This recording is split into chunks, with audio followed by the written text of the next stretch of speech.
Welcome to Ridhima kitchen. வாங்க எங்கள் ஊர் ஸ்டைலில் ஒரு கத்திரிக்காய் குழம்பு பார்க்கலாம். பொள்ளாச்சி ஸ்டைலில் பாருங்கள். கொஞ்சம் எண்ணெய் ஊற்றிட்டேன்.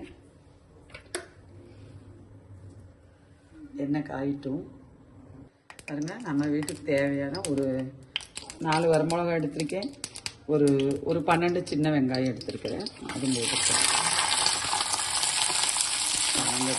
அப்படியே கையோடு இந்த ஸ்பூனில் இவ்வளவு சீரகம் போட்டுட்டு போகிறேன்.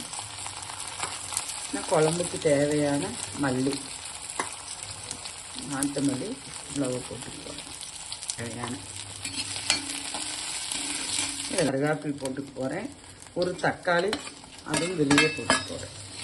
அளவு நான் அது அடுப்பை ஆஃப் பண்ணிடுறேன். இதுலேயே தேங்காய் போட்டுறேன். பாருங்கள், கத்திரிக்காய் குழம்பு தாளித்து விட்டுறலாம். எல்லாம் அரைச்சிட்டு வந்துட்டு நான் கடுகு போட்டுற போகிறேன்.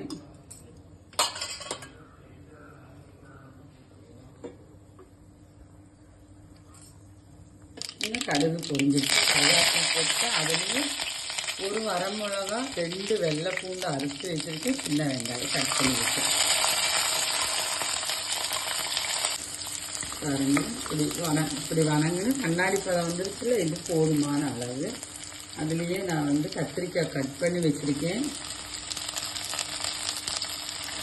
அதை போட்டு போகிறேன். இதை அரைச்சி வச்சுருக்கேன். நான் வறுத்ததில் அரைச்சி வச்சுருக்கேன். அதையும் இதில் ஊற்றிப்பேன்.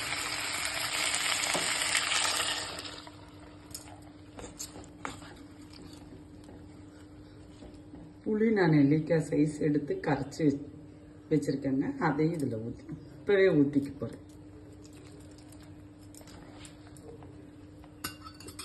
பாருங்கள், இந்த குழம்புக்கு தேவையான அளவு தண்ணியும் ஊற்றிக்க போகிறேன்.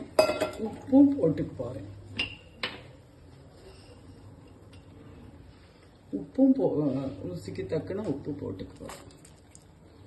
போட்டு நல்லா 2 கிண்டி விட்டுட்டு நல்லா ஒரு 5 கொதி வரணுங்க. கத்திரிக்காய் வேகணும். அப்போ இந்த குழம்பு கொதிக்கும் போதே ஒரு வாசம் வரும். குழம்புக்கு இதை ஆயிட்டு பார்க்கலாம். பாருங்க, குழம்பு ஆயாச்சு. கத்திரிக்காயெல்லாம் வெந்தாச்சு.